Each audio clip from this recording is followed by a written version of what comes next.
பரம எருசலேமே பரலோகம் விட்டிறங்குதே அலங்கார மணவாட்டியாய் அழகாக சொலித்திடுதே.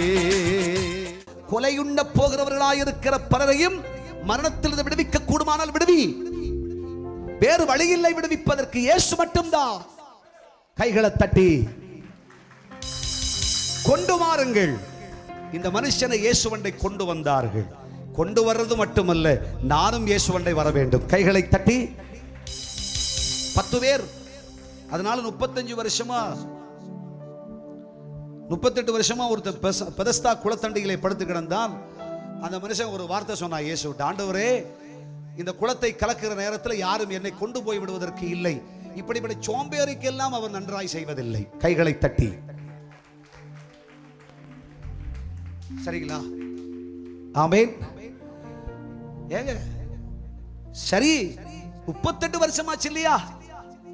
ஒரு அடியாவது நகண்டாவது பக்கத்துல போயிருக்கலாம்ல. படுத்த படுக்கையிலேயே மூடிக்கிட்டு படுத்துக்கிட்டு அல்லேலூயா சொல்லுங்களேன். யாரும் கொண்டு போக இல்லைன்னு சொல்லாத. ஆமென் சொல்லுங்க. நீ போணும், நீ வரணும், நீ குளத்தண்டை வா, இயேசுவண்டை வா, ஸ்கேனர் அண்டை வா, மருத்துவரண்டை வா, அன்பரண்டை வா, இயேசுவண்டை வா. இயேசுவனை சுகமாக்குவார், இயேசுவனை விடுதலையாக்குவார். அவர் செய்கிறத நன்றாய் செய்வார்.